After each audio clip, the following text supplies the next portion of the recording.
Lake City Council meeting of July 20th, 2026. All who are able, please stand for the Pledge of Allegiance. I pledge allegiance to the flag of the United States of America and to the republic for which it stands, one nation, under God, indivisible, with liberty and justice for all. All right, now I gotta get my screen.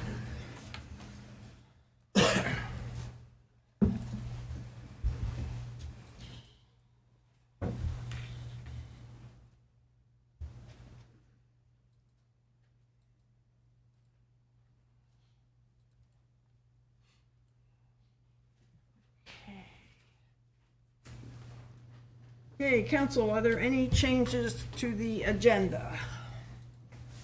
Okay, hearing none, I will entertain a motion to approve the agenda as is. So moved. Moved by Councilperson Reiner, second by Councilperson Martinez. All in favor, say aye. Aye. Approved. I would take, please note that Councilperson Ramos and Councilperson Rickless are not able to attend this evening.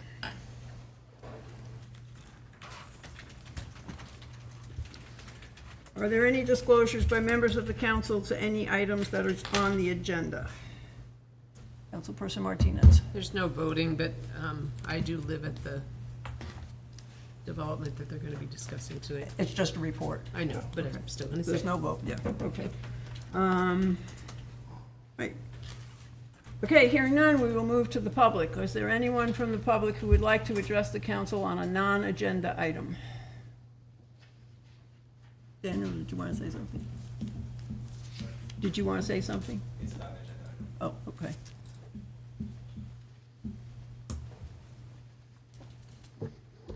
My name's Paul Heidi. I live at 1204 East 9th Street here in Storm Lake.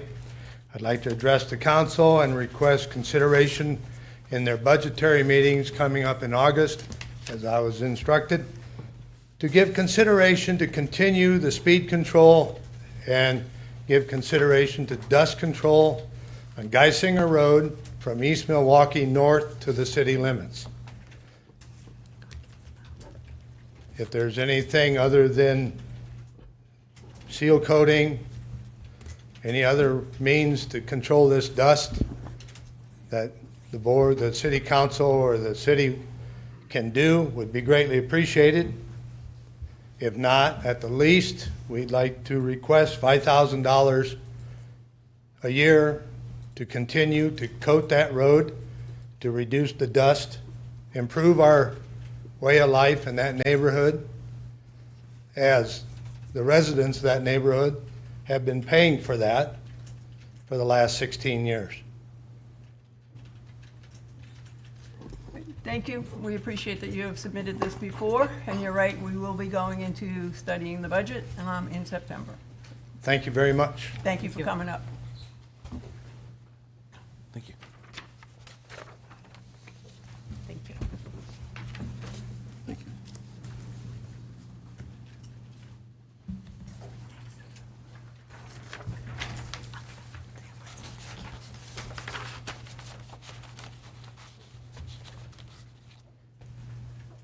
Is there anyone else from the public who would like to address a non-agenda item? Is there anyone online? Would you hit *6 to unmute?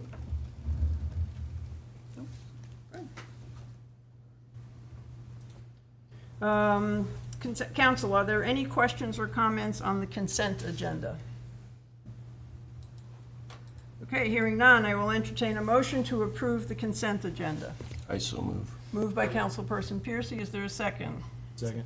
Second by Councilperson Martinez. All in favor, say aye. Aye. Okay, consent agenda passes. Thank you.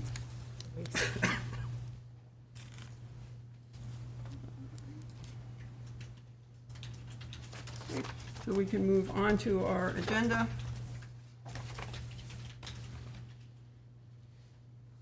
And the first item of business is the motion to approve the Witter Gallery request.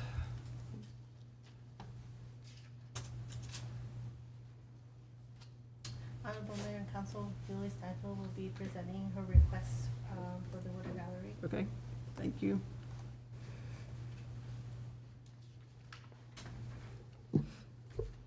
Please All right. state your name. Julie Steinfeld with Witter Gallery.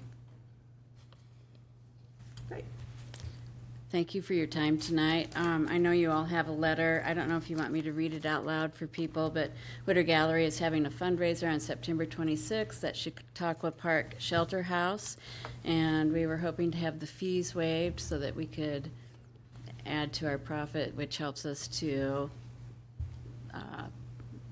pay all the bills throughout the year. So yes, we do have your letter. I don't think it's necessary to read it out loud unless council is, okay? So, council, do you have any questions or comments? Then I would entertain a motion to waive the rental fee of $110 per side of the shelter house for the Witter Gallery to use Chautauqua Park for a fundraising event on September 26th. So moved. Moved by Councilperson Martinez. Is there a second? Second. Second by Councilperson Piercy. All in favor, say aye. Aye. Motion passes. Thank you so much for your Thank you. support.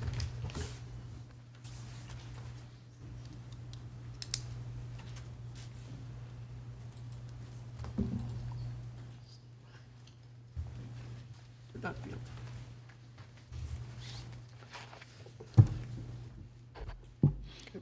Honorable Mayor and Council, I'm here with an item that was requested for an update from the developer for the Phase 2 portion of the condo project.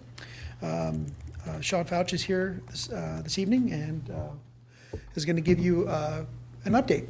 So, Mr. Fouch?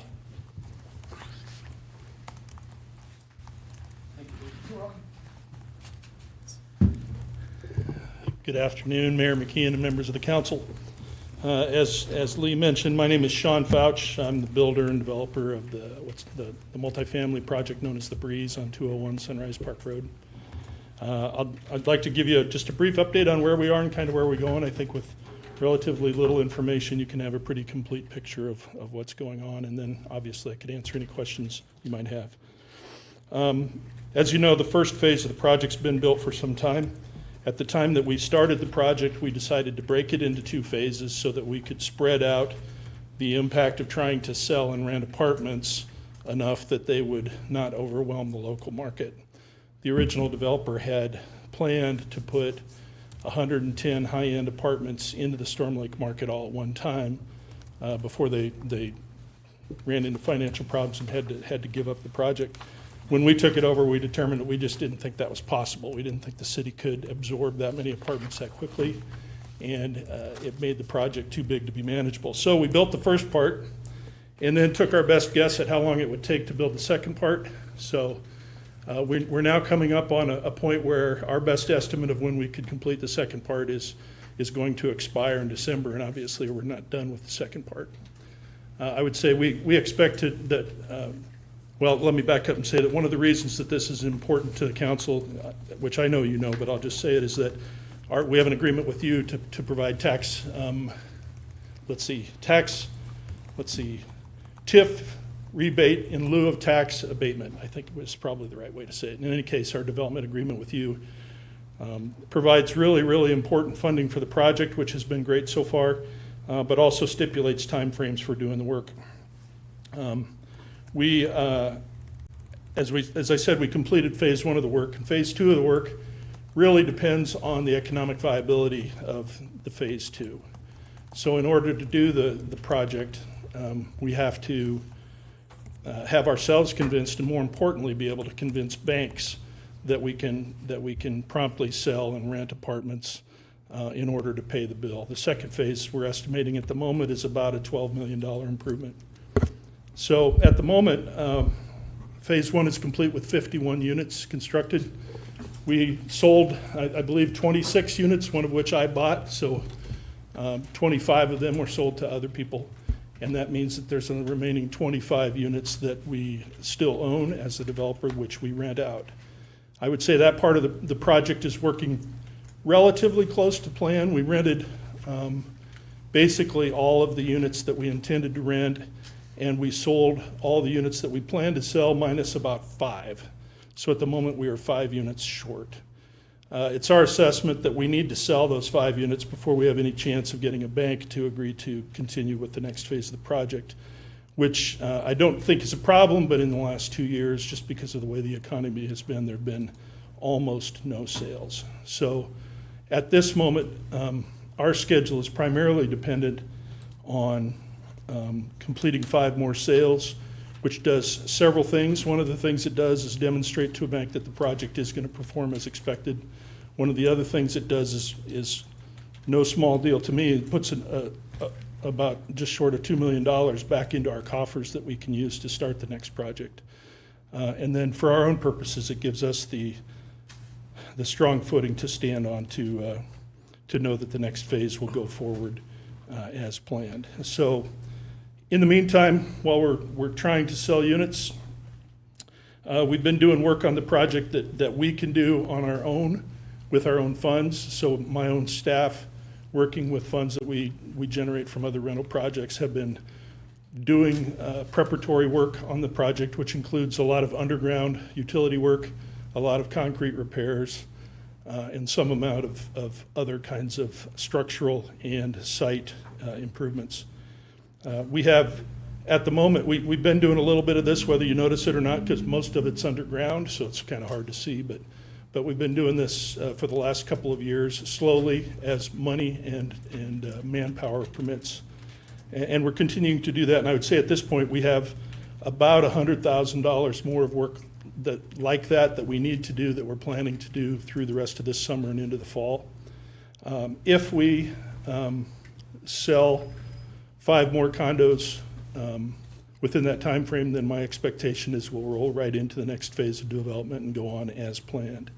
If we don't, we really have no option other than to do everything we can to sell those units and wait to start the next phase until we can prove that it's economically viable. I think it's a great project. I've been a huge fan of it ever since the day we started it. I lived there myself about half the time, and I like living there, and I think most people who live there would agree. And I think the next phase is going to be phenomenal. But it is $12 million that has to be financed, because I can't just pull it out of my pocket, and so we have to delay a little bit while we get to the point where a bank will agree that it's viable. So having said that, I guess I would answer any questions that you might have. We'll open it up to council. I have a question. Councilperson Piercy. I think on this, there was a time frame for like the tax abatement or the TIF money. Was that 18 years or something? Does anybody remember? The tax abatement schedule runs out, I think, to 2037 or 2039, something like that.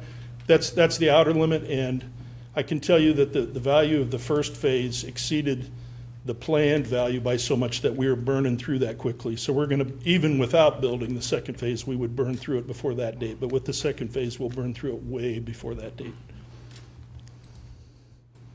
You have any idea when you're thinking that this might be completed? I know it was started 10 years ago. But.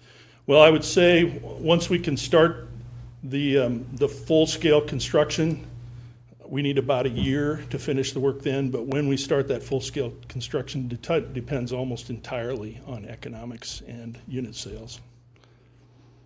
My hope is that it, sooner rather than later. But once we reach that point, it's a year's worth of construction.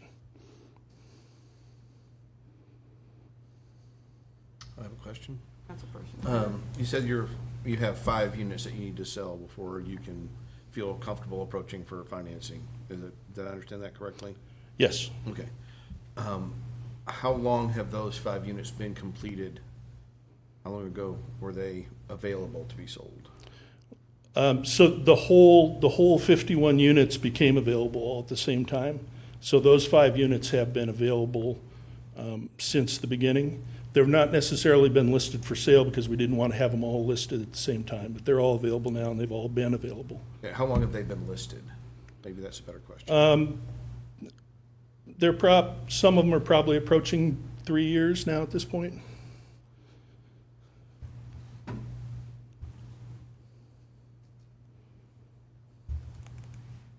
Additional questions? No, I just really wanted to know where the project stood, so. Okay. Great. Well, we thank you very much for coming forward. We wish you luck. Thank you. And moving forward, I know that we would like to see that property improved and a successful project for you. Thank you. Thank you.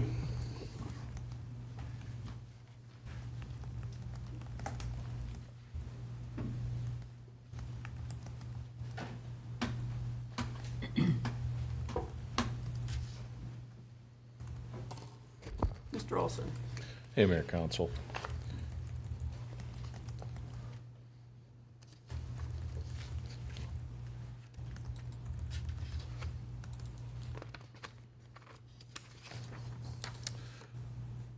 This is a public hearing on the proposal to convey a portion of East Second Street to St. Mary's Schools.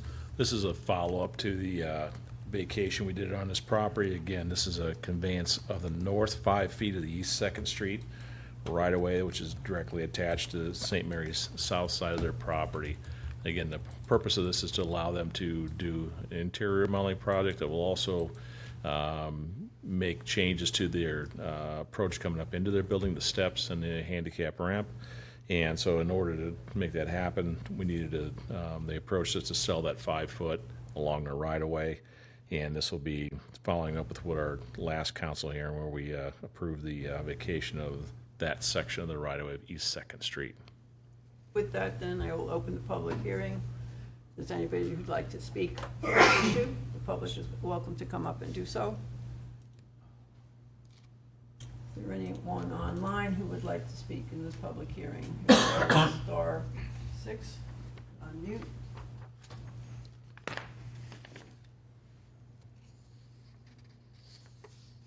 Have we received anything from the public? We have not.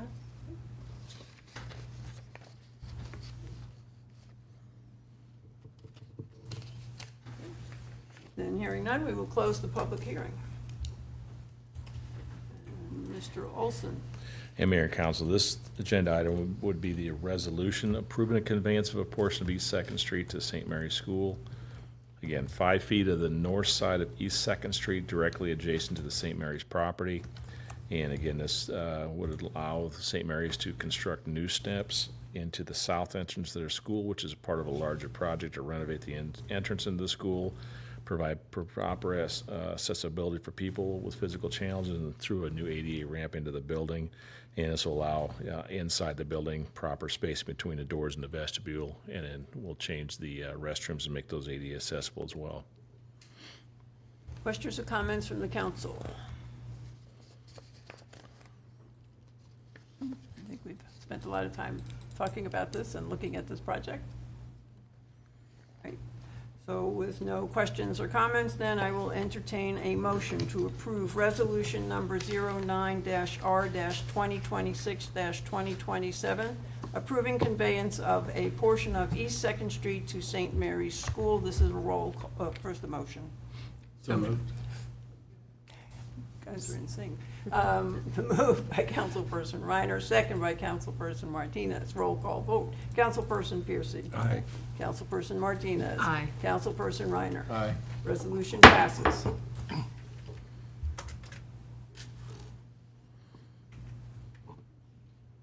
Mr. Olson. Yeah, Mayor and Council, this is a second reading on a ordinance change amending the property maintenance penalties. This would be specific to City Code Title 5, Chapter 10, Property Maintenance Code, and Title 8, Chapter 1, Nuisances.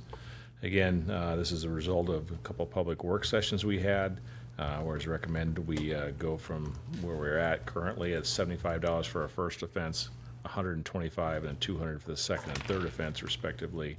The new first offense will be $500, going up to $750 for the second offense and $1,000 for the third offense. Again, this is specific to property maintenances and nuisances. Council, questions, comments? The rates that the council recommended? Okay, then, hearing none, then I will entertain a motion for this second reading to approve ordinance number 02-0-2026-2027, amending the city code, increasing property maintenance penalties. And again, this is the second reading. I so move. Moved by Councilperson Piercy. Is there a second? Second. Second by Councilperson Martinez. This is a roll call vote. Councilperson Reiner. Aye. Councilperson Martinez. Aye. Councilperson Piercy. Aye. The reading passes. Thank you. Thank you.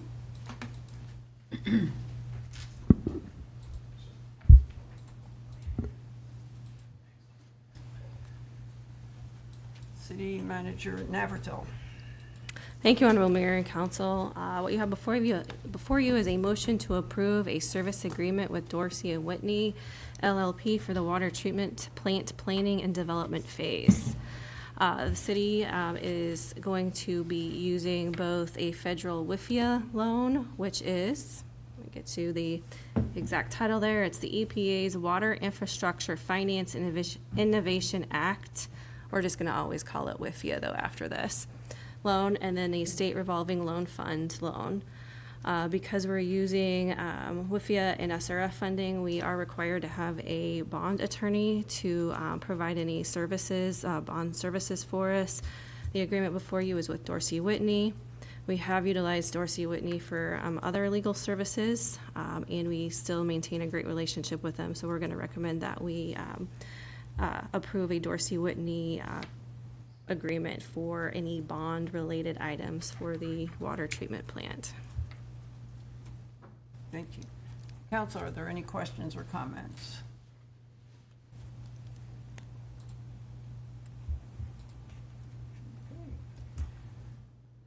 Hearing none, then I would entertain a motion to approve a service agreement with Dorsey and Whitney LLP for the water treatment plant planning and development phase.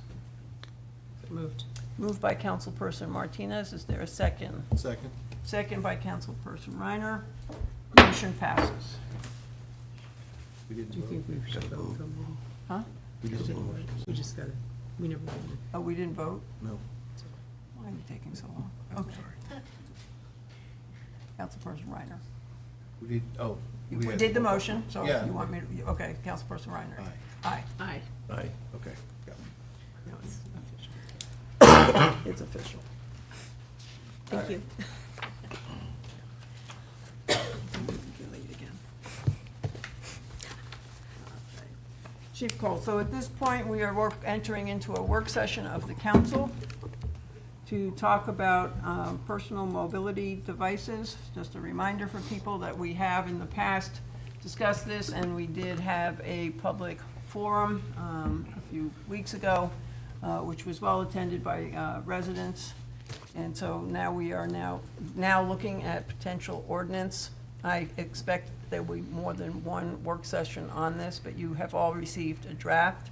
I have asked Chief Cole to go through it with us section by section so that you can comment on each of the sections or recommend changes or ask for more information. So Chief Cole. Good evening, Honorable Mayor and Council.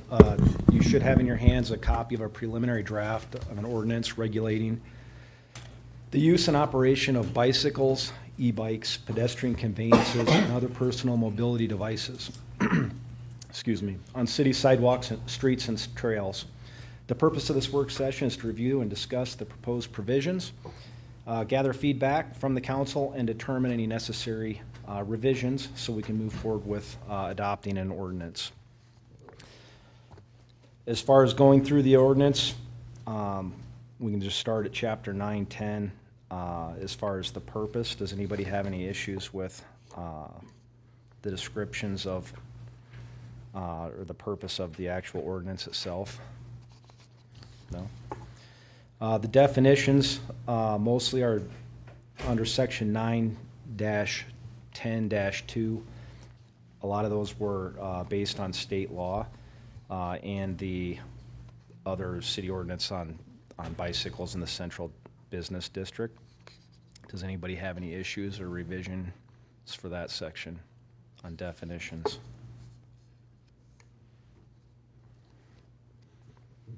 One question. Councilperson Piercy. What about these single-wheeled, some are calling them unicycles. I've seen a single-wheeled one that doesn't even have anything to hang on to, you just stand on it. Are those covered under this? Yes, I believe any device.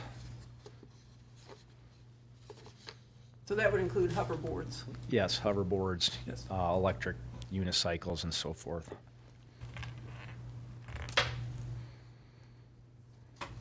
Any other questions?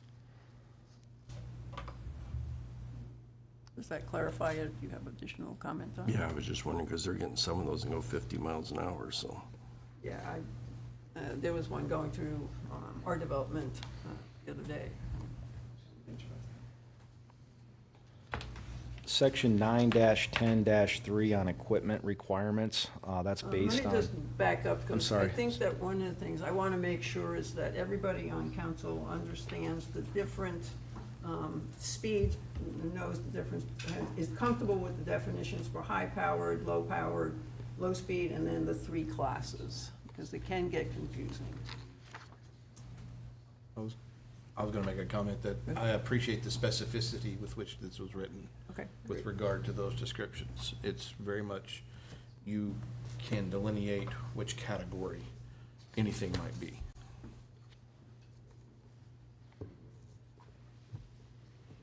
Thank you, Steve. Go ahead.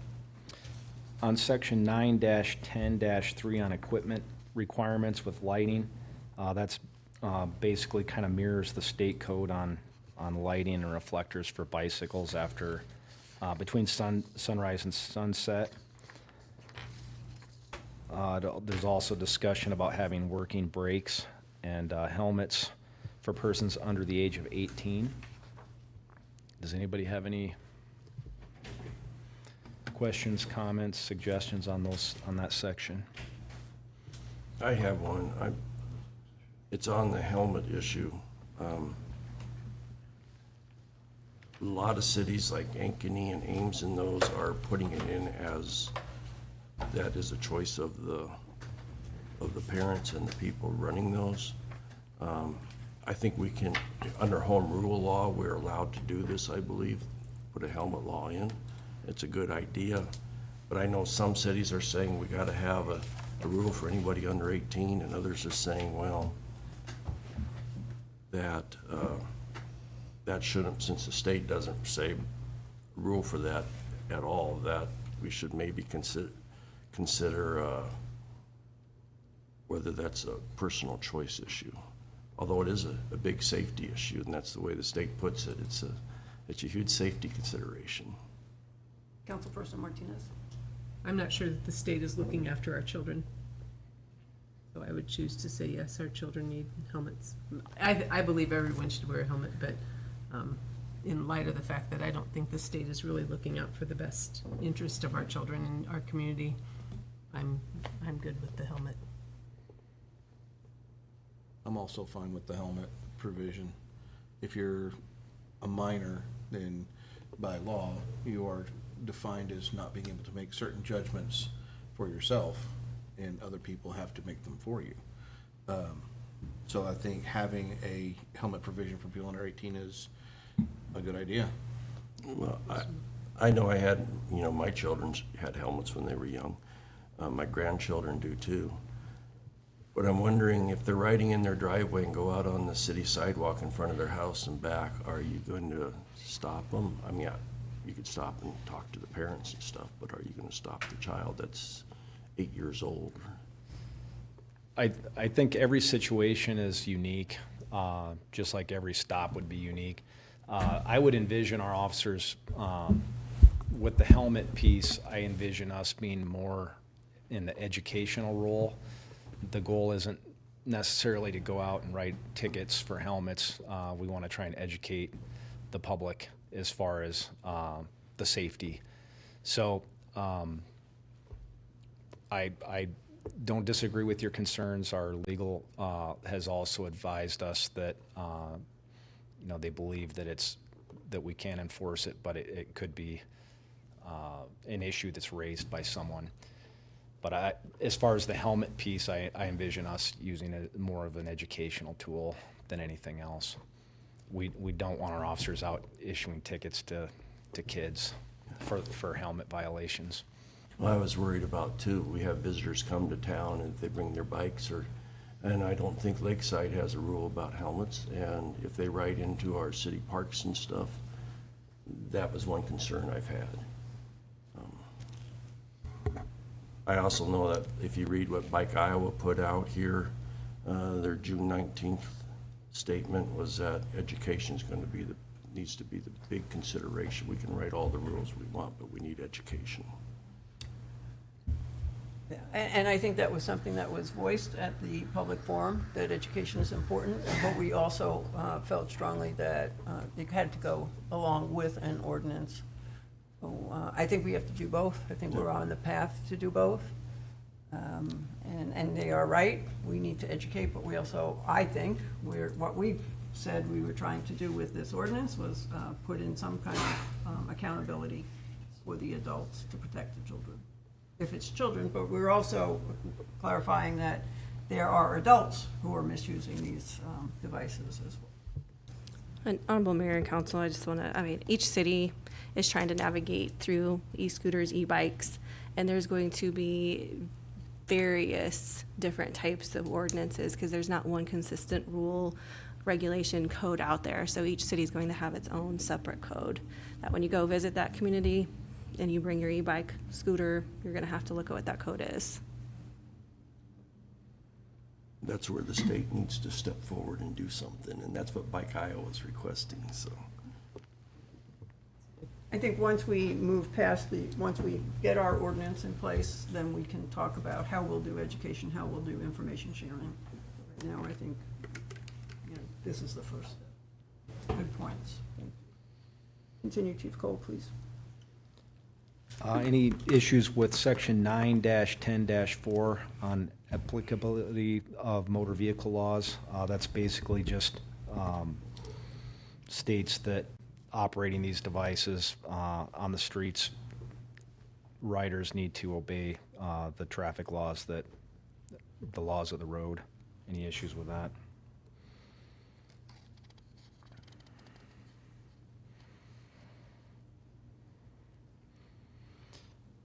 I just had one comment. For me, this is one of the more important sections, because one of the big problems that we've had is people not obeying the laws. They're blowing through stop signs, they're crossing streets. For me, this is one of the more crucial parts of this, is that if you're going to be on the road, then you need to follow the rules of the road. And it clearly delineates that if you're going to be on the road, you are responsible for following those regulations.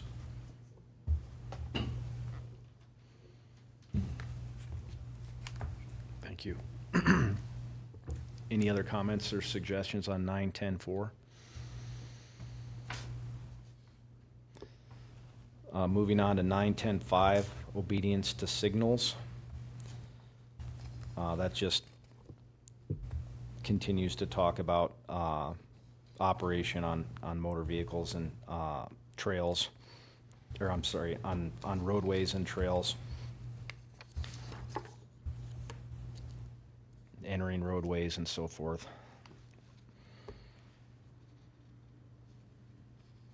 Any suggestions or comments on that? Section 9-10-6, operation regulations. That basically kind of falls into the safe riding that we discussed at the public forum. Number of riders, speeds, operation and control, reckless operation, operation under the influence of drugs and alcohol, yielding right away, use of electric devices during operation. We've had some issues with people riding electric devices with pets either in their hands or on leashes, towing people with an electric device, like on an electric bike, towing a person on a skateboard or a bike. And then it discusses age restrictions on certain vehicles. Any questions or comments? I do have a question. On the number of riders, how are we gonna determine each company's? I mean, it says no more riders than, for which the PMD is designed and equipped. I think some of that can be common sense if you look at the device. It may require a Google search on the actual brand, make, model, but if it doesn't have, if it's a bicycle and it doesn't have two seats, scooters that are just meant for one rider, those are what we're envisioning, but Okay. there may need to be a little bit of research depending on the actual device. Every device is unique, but every situation is unique. It just gives us the ability to address Start somewhere, right. dangerous situations. Any other questions on that section?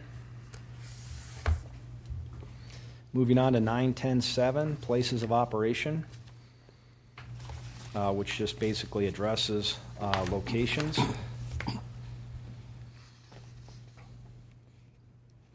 Does anybody have any questions or comments on that? I don't like it. I would rather have one. I would rather not have electric scooters and bikes on the trails. That's what I prefer not. I understand why it's in there, I just, my personal 20 miles an hour, I think that was at the, there was a limit up there at the top somewhere.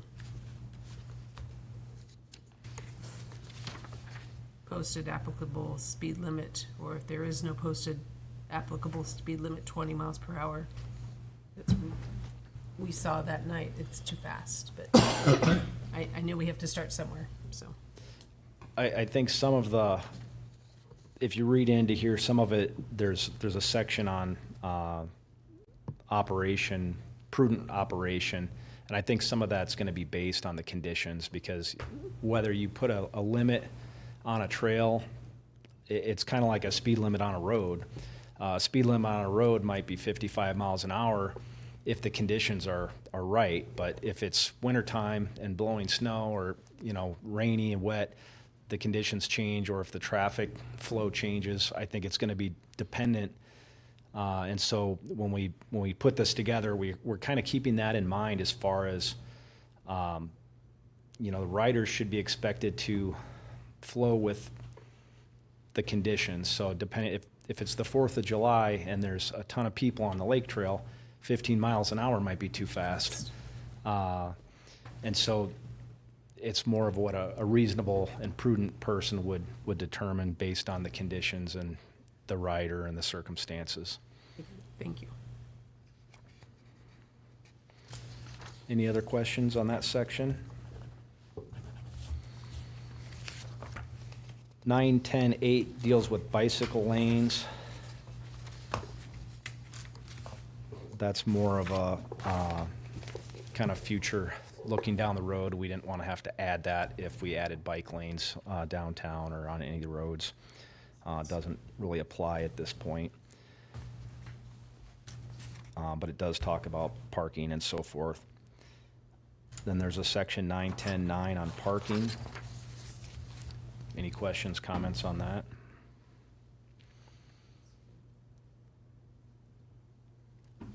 Council, I have brought to Chief Cole's attention and to Ms. Navratil's attention that it refers to bike racks provided by the city, and we are lacking of those in the downtown area.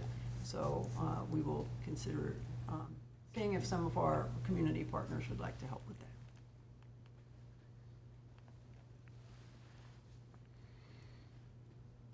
Any other comments on 9.10.9?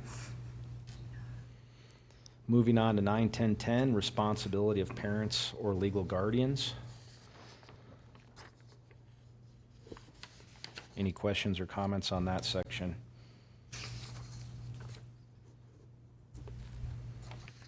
Councilperson Reiner. I'm assuming that this is for kids under 18. It's not spelled out in the ordinance, but I'm assuming if you're 18, you're gonna deal with the person directly, not the parent. Correct, yeah. Okay. That's specific to underage individuals riding.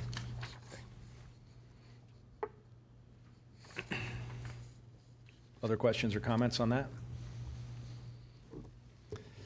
Moving on to violations, one of the questions we had was what the council would think is a reasonable price for violations for first, second, and third offense or repeat offenses.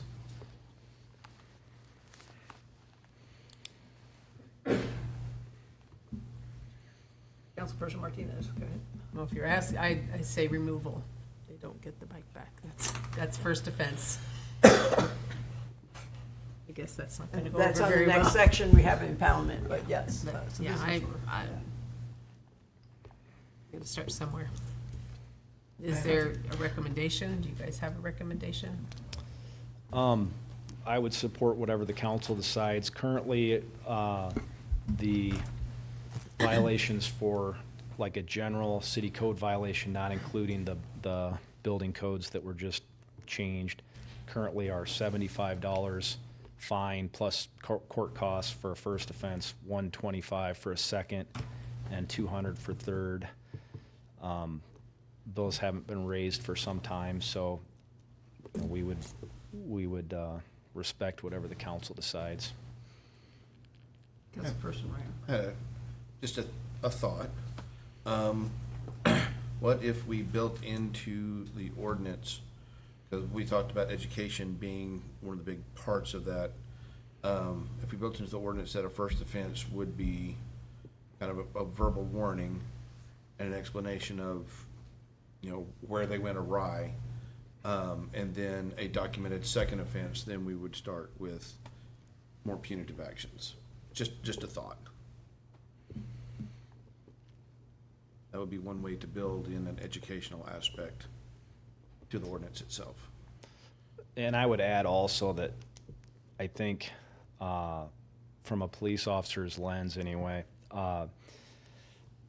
every case is unique, so there may be a first offense that may merit a citation, but oftentimes, again, we would like our officers to try and educate, especially the youth, about the violations. So I think having the discretion is good, Yeah. because I think we will do whatever the council decides, but I think discretion is good because I think there is times where, just like a traffic violation, there's times when you can get the same point across with a warning, but there's other times that a citation needs to be filed or written.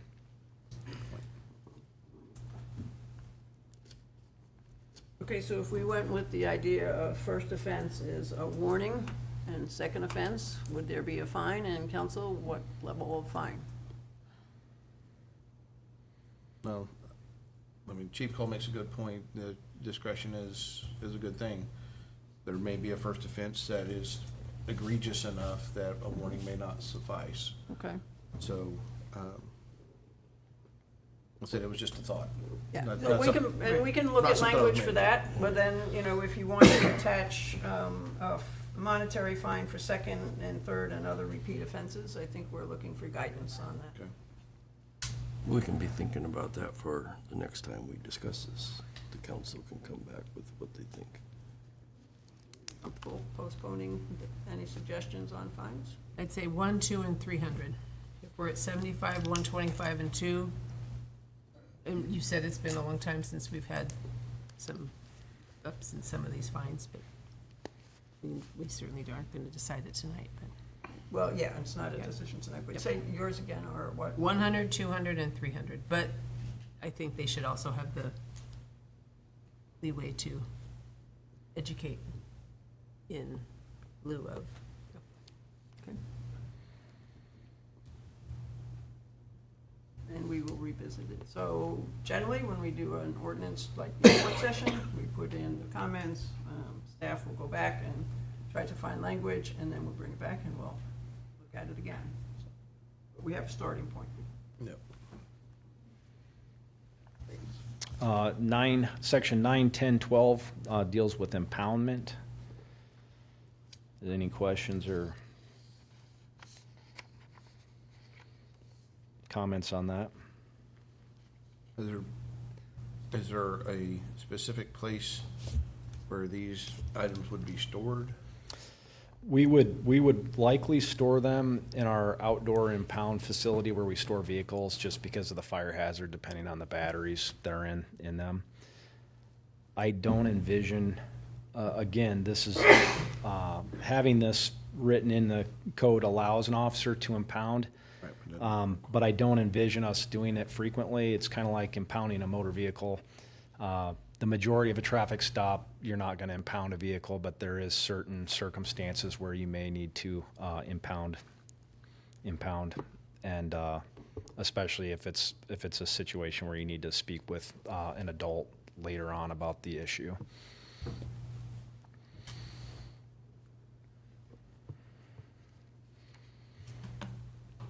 Other questions?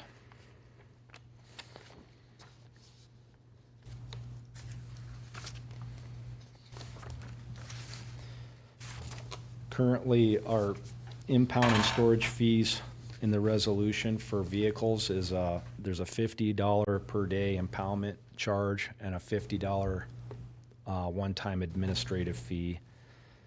And so we were envisioning using those same fees for impoundments of all types of vehicles.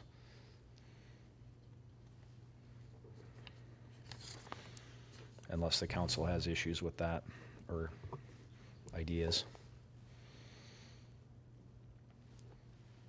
Is there a time frame by which they would have to claim it? No, generally speaking, we would probably try and make contact.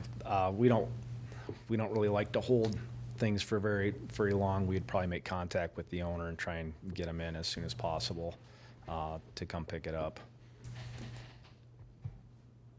But, you know, it'd be just like a motor vehicle. If it's in there for X amount of days, we'd have to, and unclaimed, we'd have to send a letter to the owner if we could, you know, or the last person that had custody of it, and then dispose of it if it wasn't claimed. I just am curious about the timeline for disposal if it's not claimed and how long we give them, because we're putting timelines on other things like cleaning up property and things like that. And I was just curious about that. We would probably follow the law on the motor vehicles and just mirror what we do with cars.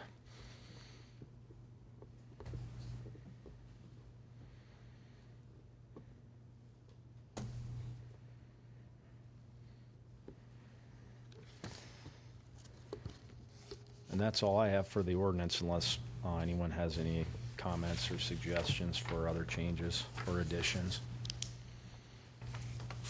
I appreciate the work, because I know there was a lot of work that went into this, so appreciate it. And we still have it in there about in the central business district about riding bicycles or any device, correct? Yes, It's sir. in our present ordinance, so. Yes, sir. That's,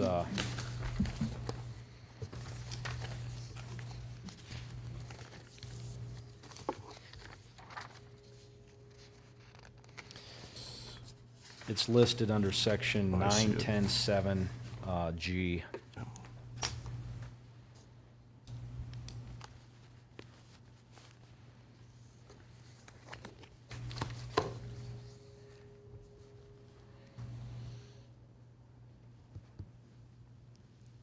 Any other changes or corrections that you'd like, additions? Okay. Just like, Thank you, Chief Cole. Thank you. And thank you to all the staff who also assisted in drafting this ordinance for us to consider. Council, we will revisit this at another time. Do we have a suggested date? Honorable Mayor and Council, we can review it on August 3rd. The next council meeting?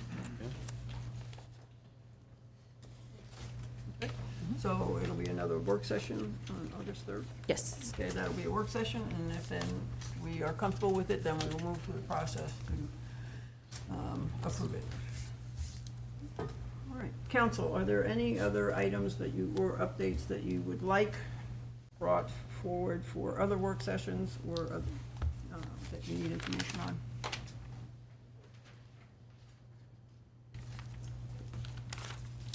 We don't have any work sessions coming up, do we? Or do you have tomorrow? Honorable Mayor and Council, we're looking at doing a tour at Kings Point. We're looking at maybe August 3rd, hate to say this, but it looks like a lighter agenda on August 3rd. And do it afterwards? And then do it after. So Okay. traditionally, what we've done in the past is we've recessed from we've done our business meeting, recessed from City Hall, and then reconvened at Kings Point. It works. And we will also be looking, so when we say Kings Point, we're also looking at the golf course. At the golf course? Yeah, okay. So accordingly. If there's nothing else from the council, I'll entertain a motion to adjourn. So moved. Moved by Councilperson Reiner, second. Second. There's a tie. Go for it. Councilperson Piercy, all in favor, say aye. Aye.